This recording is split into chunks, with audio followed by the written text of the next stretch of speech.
ராஜாக்களுடைய புஸ்தகம் 21ஆம் அதிகாரம் 21ஆம் வசனம். ஆகாபை பற்றி ஆண்டவர் தீர்க்க தரிசனம் சொல்றாரு பாருங்க. இது வந்து கிமு 850. இந்த தீர்க்க தரிசனம் 850 விட 870 போயிடும். கிமு 870 அந்த காலத்தில் வாழ்ந்தவங்க ஆகாபு.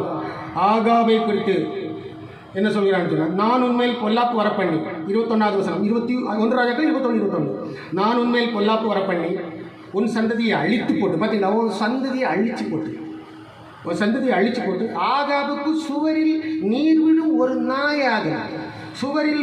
ஒரு நாயாகிலும் இராதபடிக்கு இஸ்ரவேலில் அடைப்பட்டவனையும் விடுபட்டவனையும் சங்கரித்து அப்படின்னு சொல்லி இன்னொரு வசனம் இந்த ஆகாபை குறித்து கருவறுத்துன்னு வருங்க.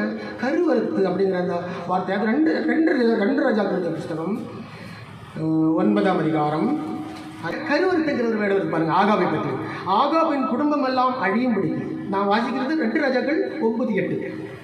ஆகாபின் குடும்பம் எல்லாம் அழியும்படிக்கு நான் ஆகாபுக்கு சுவரில் நீர் விடும் ஒரு நாய் முதலாக இல்லாதபடிக்கு இஸ்ரவேலில் அவனுடைய அவர்களில் அடைப்பட்டவனையும் விடுபட்டவனையும் கருவறுத்து, என்னது கருவறுத்து அப்படின்னு ஆண்டவர் கோபத்தில் தீர்க்க தரிசனம் சொல்லிட்டார். பார்த்தீங்களா, எசபேல் சொன்ன தீர்க்க தரிசனம் சரியா இருந்தது. எசபேலுக்கு சொல்லப்பட்டது, சீதோனுக்கு சொல்லப்பட்டது கரெக்டாக இருந்துச்சு. இப்போ ஆகாபை பற்றி இப்படி ஆண்டவர் கருவறுத்து விடுவோம். அவன் சந்தியில் ஒரு நாய் கூட இருக்கக்கூடாதுங்கிற பாருங்க. நாய் மேலே கூட ஆண்டவர் போகும். ஏன்னா அப்போ ஆகாபு நிறைய நாய் வளர்த்துருப்பான்னு நினைக்கிறேன், இல்லை? அதனால தான் அந்த நாயை கூட விடாத, அது கூட இருக்கக்கூடாது. கர்த்தரோட கோபமானவர் என்பதை யோசித்து பாருங்கள். கோபக்காரன் ஆண்டவர், கோபம். நீங்கள் லவ் பண்ணீங்கன்னா அவரை மாதிரி சாப்பிட்டு கிடையாது. மனுஷன் உங்களை கைவிட நான் விட மாட்டேன், நீ என்ன லவ் பண்ணு, என்ன பிடிச்சிக்க, என் கைப்பிடி அப்படின்னு சொல்லுவார். ஆகாவை பற்றி என்ன சொல்கிறாரு பாருங்க, விடாதபடி.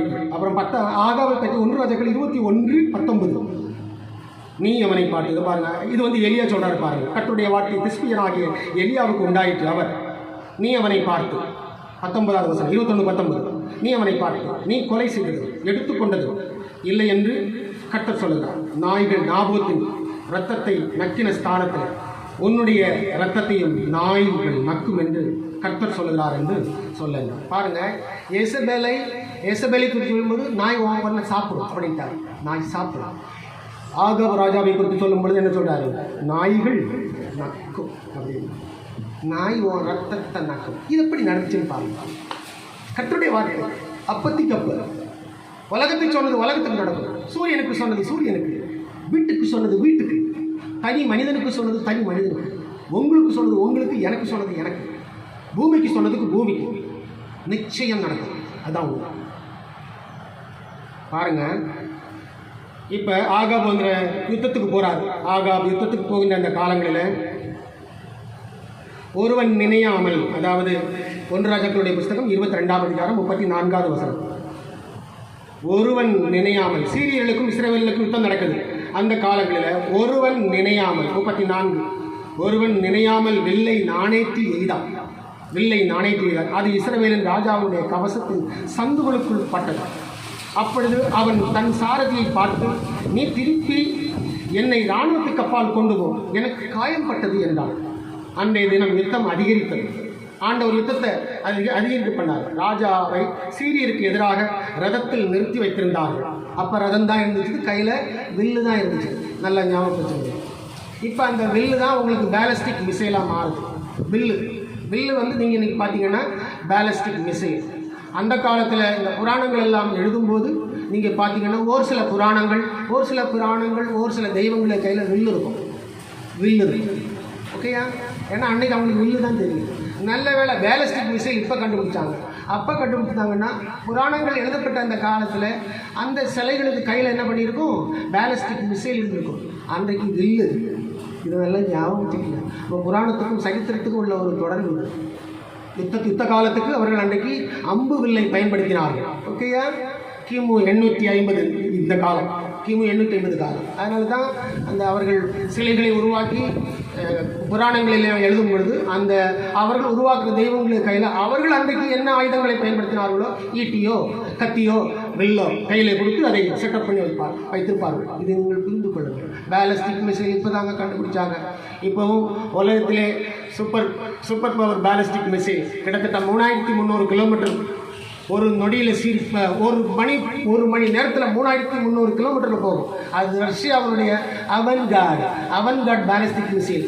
அமெரிக்காவில் கூட அந்த அளவு ஸ்பீடு கிடையாது, இந்தியாவிலையும் கிடையாது, இஸ்ரேலுக்கிட்டையும் கிடையாது. அவன்கார்டு அது இன்னும் யூஸ் பண்ணலை. அவன்கார்டு இன்னும் ரஷ்யா இன்னும் யூஸ் பண்ணலை, ரஷ்யா கிட்ட இருக்குது. ஓகேயா? இப்படி ஒரு செகண்டில் 10 கிலோமீட்டர் போயிருமா? நீங்கள் ஒரு செகண்ட் போட்டோடனே 10 கிலோமீட்டர் போயிடும், அவ்வளோ ஸ்பீடு. அவன்கார்டு அப்படிங்கிறது நம்ம இந்தியாவில் உருவாக்கி வச்சுக்கிற பிரம்மாஸ்கோ அஸ்திரம் சூப்பர் பவராக 3வது இடத்துல இருக்குது. நல்லா புரிஞ்சுக்கிடுவோம். அன்றைக்கு வில்லு, அந்த வில்லு தான் இன்றைக்கு மிசைல்ஸ் சொல்கிறது மேலே போகுது. ஓகே, சரி, அதை அப்படியே நிறுத்திக்கொள்வோம். இப்போ ஒருவன் வில்லை நாணேற்றி எய்தான் இருக்கா, அது ஆகாப் ராஜாவுடைய சந்தில் வந்து புரிஞ்சுது. ராஜாவை காப்பாற்றி தூர இடத்துல கொண்டு போகிறதுக்கும் வழி இல்லை, ஏன்னா யுத்தம் பயங்கரமாகிடுச்சு. அதனால் அவரை ஒரு ஓரத்தில் நிப்பாட்டி வச்சாங்க. ரதத்தில் நின்றுட்டு இருக்காரு. கடைசியில் அப்படியே சரிஞ்சார். ஆகாவை சரிஞ்சிட்டார். ஆகாவை சரிஞ்சு அவருடைய ரத்தம் அந்த ரதத்தினுடைய தட்டில் என்ன பண்ணிச்சு எல்லாம் வந்துச்சு பாருங்கள். அப்படியே ராஜா இறந்த பின்பு 37வது வசனம், அப்படியே ராஜா இறந்த பின்பு சமாரியாவுக்கு கொண்டு போகப்பட்டார். ராஜாவை சமாரியாவில் அடக்கம் பண்ணினார்கள். அந்த ரத்தத்தையும் அடக்கம் பண்ணிட்டு பாருங்க, அந்த ரதத்தை கழுவ போறாங்க. அந்த ரதத்தையும் அவனுடைய கவசத்தையும் சமாரியாவின் குளத்திலே கழுவுகிற போது கர்த்தர் சொல்லி இருந்தபடி அப்படின்னு அதை எழுதுறாரு ராஜாக்களுடைய புத்தகத்தில். கர்த்தர் சொல்லி இருந்தபடி, கர்த்தர் சொல்லி இருந்தபடியே வார்த்தையின்படியே நாய்கள் அவன் ரத்தத்தை என்ன செய்தது? நக்கினது. எசபேலை நாய்கள் தின்றது.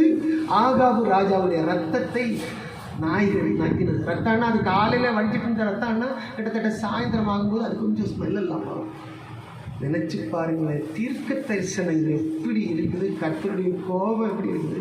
சீதோன் பட்டணம், எசபேல், ஆகாபு ராஜா சொல்லி சொல்லி அடிச்சிருக்கிறார். ஆண்டவர் சொல்லி அடிச்சிருக்கிறார்.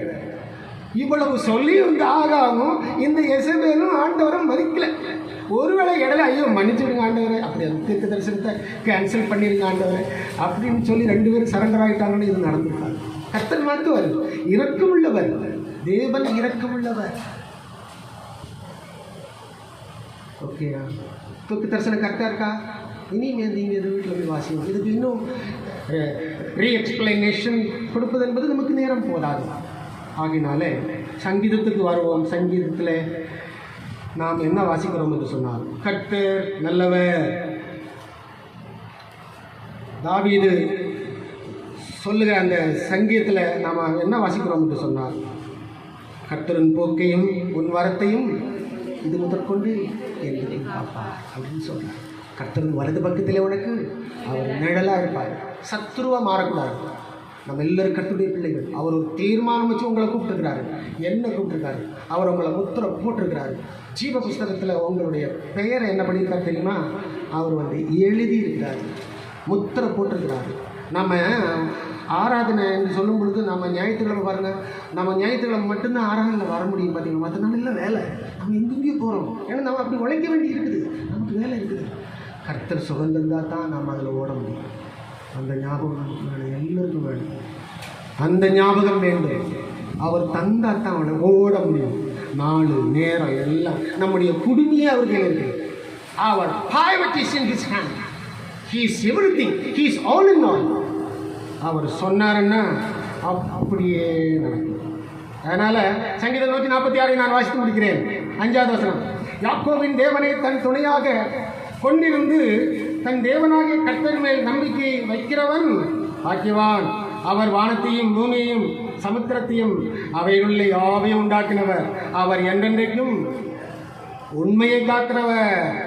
ஹல்லேலூயா, ஹல்லேலூயா. உண்மையை காக்கிறவர்.